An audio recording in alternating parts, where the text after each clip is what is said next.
Good morning. Today is Wednesday, February 17th, 2021. What I'd like to share with you this morning is the first Dvar Torah, the first sermon I shared in Montreal 21 years ago. It was when I came for Shabbos to interview for the position of Rabbi of Adath. Of course, I wanted to make a good impression, but I also wanted to be clear about who I am and what I want to accomplish as a rabbi. So, in a sense, this message is my mission statement, and it remains very, very dear to my heart. So this week's Parsha, the Parche of Truma, we see the description of the objects to be built and placed in the Mishkan, the sanctuary. Every object symbolizes a different aspect of our relationship with God. And the first object that is described is the Aron, the ark. Inside the Aron, which is like a box, was placed the Aseres Adibros, the 2 tablets of stone engraved upon which are the 10 Commandments. And a little bit later, the actual first Sefer Torah, the actual first Torah scroll written by Moshe himself, was placed either on the inside or to the side of the Aron, but it was part of this object. And the Torah says, Va'asu Aron, make this ark. God commands the Jewish people. And the ark, the Aron, represents Torah in its widest understanding, the study of Torah, the living of Torah, the applying of Torah, the connection to God through Torah. And then the Torah adds the following detail. V'yatzakta lo arba tabos zahav. So it's a box, and there are 3 layers, a middle layer of wood, an inner layer of gold, an outer layer of gold, but it's basically a box with a cover, which we described before. And so on the 4 corners of this box, v'yatzakta lo arba tabos zahav, you shall place 4 rings of gold, 1 on each corner. V'asisa badei atzei shitim, and you will make long poles out of wood. V'tzipiso sam zahav, and the poles of wood will be covered in gold. Ve'vesa es habadim batabos al tzalos ha'aron, and you shall place the poles through the rings. Laseis es Aron bahem, in order to be able to carry it. So there are 4 rings at one at each corner, 2 long poles. So each pole is slid through 2 of the rings, and then you can lift it up with the poles. Now that makes sense. And the same feature is on every object in the Mishkan. The Mizbeach, the altar, the Shulchan, the table, etc. Because they had to be carried. Remember, this was a movable sanctuary. It traveled with the Jewish people through the desert for 40 years. Even when they reached the land of Israel, it traveled for the next 400 years. Most of the time was in a place called Shiloh, but it did travel from place to place, until finally it was placed permanently and not moved anymore in the Beis HaMikdash, the Holy Temple in Jerusalem, where it stayed until the Beis HaMikdash was destroyed. But for the first many centuries, it had to be moved from place to place. So you have to have a way to lift it up and to carry it. But the Aron, the ark, was unique among all of the other objects. Because the next pasuk, after commanding to build the rings and the poles, the Torah says, B'tabos ha'aron yiyu habadim, the poles shall stay placed in the rings, Lo yasur mimenu. The poles may never be removed. Now that's a strange detail, and that detail does not apply to any other object. Because every other object, the altar, the table, etc., the poles served a utilitarian purpose for moving them. So, when it was time to move, you'd put the poles through the rings, and you could lift it up and carry it and travel. But when the items were stationary, there's no need for the poles. You take the poles out, you put them in storage, and you keep them away in storage until it was time to travel again. Only for the Aron does the Torah say, Lo yasur, we never remove the poles. And not only that, but the presence of the poles inside the rings connected to the Aron was always visible. Listen to this. In the Mishkan, and later in the permanent Beis HaMikdash, the Aron, the Ark, was in a separate space, the Kodesh HaKadoshim, the Holy of Holies. It was behind the Paroches, the curtain, that blocked it off. And even though inside the building of the Mishkan and inside the building of the Beis HaMikdash, only the Kohanim, the priests who were on duty, were allowed to enter, but even they could not see inside the Kodesh HaKadoshim, behind the curtain. You know where the Wizard of Oz comes from? That behind the curtain was hidden. Only the Kohen Gadol, the high priest, and only on Yom Kippur would the Kohen Gadol enter into the Kodesh HaKadoshim, the Holy of Holies. Besides that one moment, no one ever saw what was behind the curtain. However, our sages explain, so if you're standing in the building, let's say you were a Kohen on duty, and you're standing inside the room, and you're looking at the curtain, behind which is the Holy of Holies with the Aron, of course you cannot see the Aron, right? It's covered by the curtain.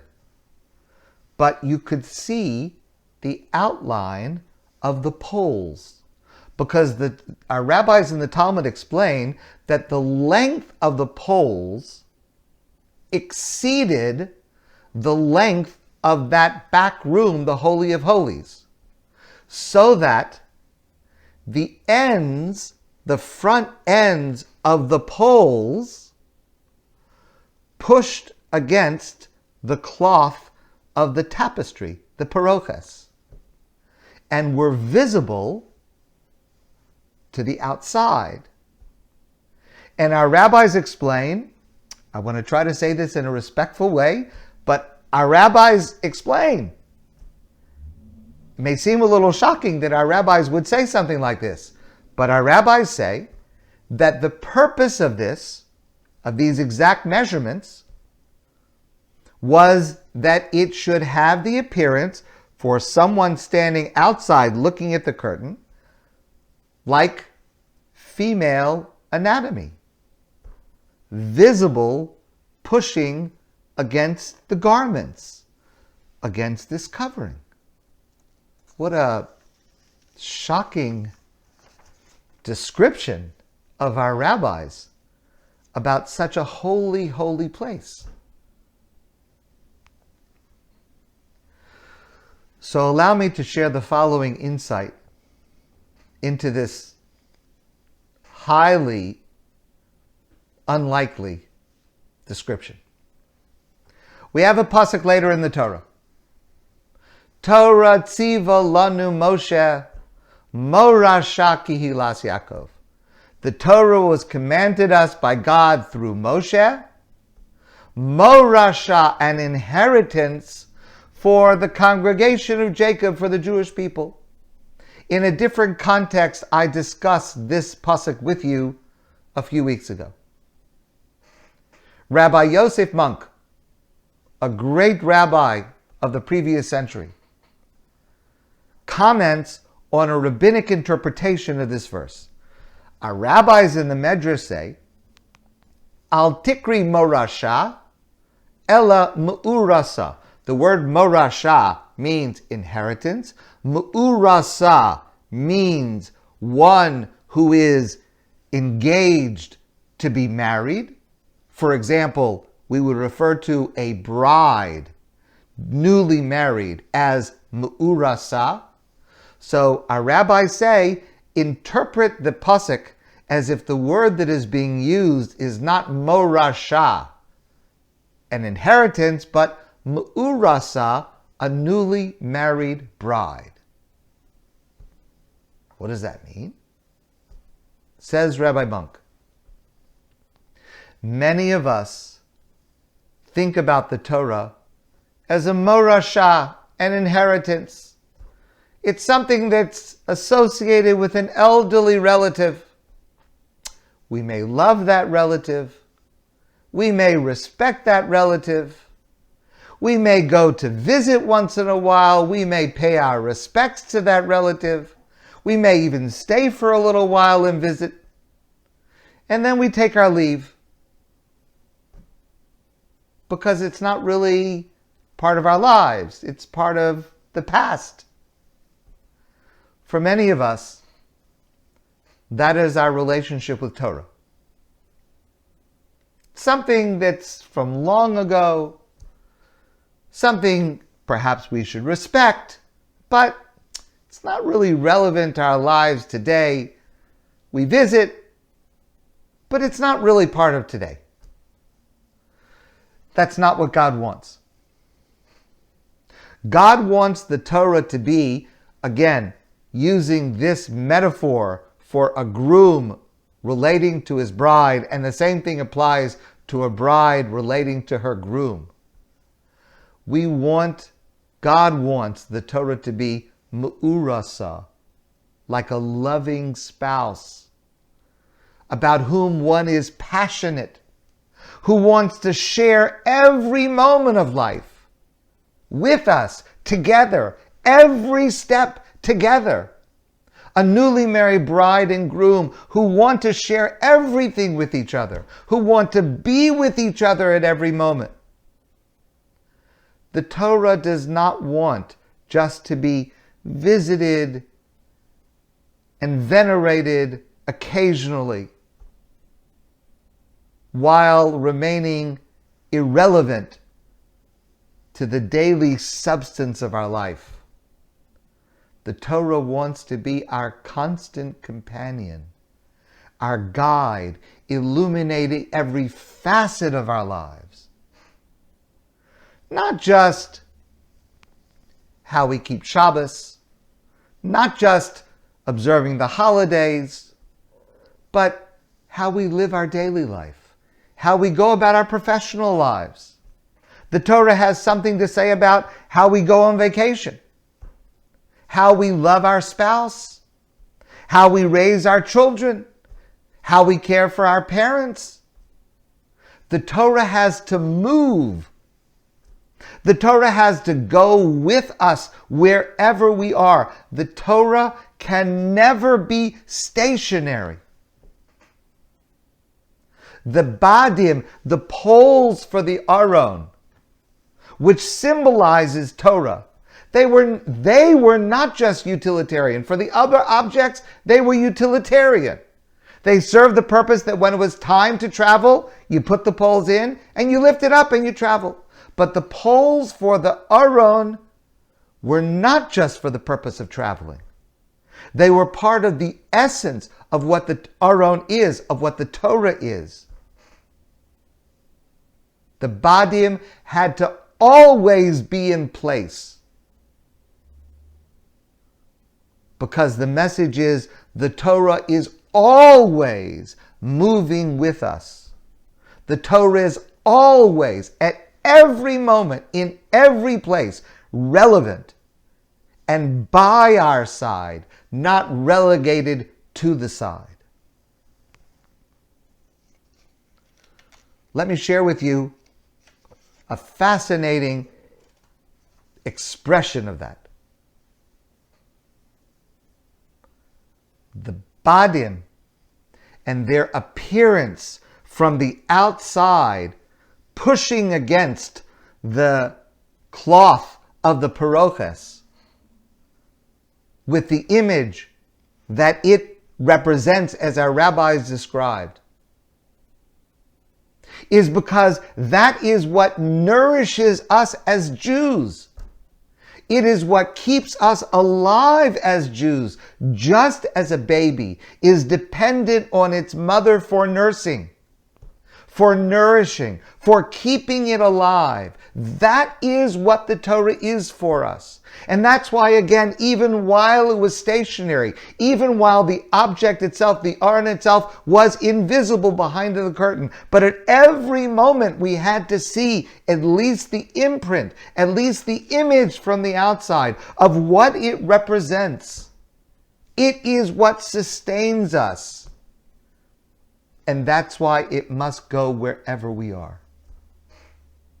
Fascinating detail. Again, unfortunately, most of us were not in shul now. Hopefully we'll be back in shul. But there's a fascinating detail, and many are not familiar with this detail. Everyone knows when we attend the synagogue, when we open the ark, everybody stands. When we close the ark, we can sit. You know, it's interesting. According to Jewish law, when the ark is opened, it's not required to stand. It's not. The truth is, for example, let's say on the high holidays when we open the ark and everybody stands, it's not because since the ark is open and the Torahs are now visible, we are required to stand out of respect. That's not correct. Actually, it's simply a symbol. It's simply a sign. Like instead of making an announcement, instead of saying out loud, please rise, we open the ark. That's just a sign as if we're making the announcement, please rise. Of course, at a dath, we also make the announcement, please rise. But that's all it means. As long as the Torahs are stationary, we're not required to stand, even when they're visible. But when we take the Torah out of the ark, when we start to walk with the Torah, then we are required to stand. That's when we are required to stand. When the Torah is moving, when the Torah is passing us, when the Torah, and according to Jewish law, we are really supposed to follow, to walk along behind the Torah when the Torah is moving. That's when we're required to stand. When the Torah is in place, it's resting, it's stationary, even if it's visible, we're not required technically to stand. We always respect the Torah. We always revere the Torah. It's always holy. But when it moves, then we stand. That's a higher level of respect. Because that's the purpose of the Torah. And that's why it's so important that the badim, the poles, must be in place at all times. On that Shabbos morning, 21 years ago at a dath, I said the following words. We are on a date, you and me. We are courting each other. It's understandable that we want to make a good impression on each other. But it's even more important on a date. We must be honest about who we are. If you know nothing else about me, I want you to know that I want to keep the Torah moving. I want to take a journey with you, accompanied by the Torah, everywhere we go. I intend to keep the Torah out of the Aron, out of the ark. I intend to keep the badim, the poles, firmly in place. And I can promise you, I said this 21 years ago, and I'll repeat it today. I will not always go in the right direction. I will not always understand what the Torah demands of us. And even when I do understand, I will not always live up to those demands. But I will do my best to keep the badim, the poles, firmly in place. My friends, I wish you a great day. And I look forward to seeing all of you soon in person.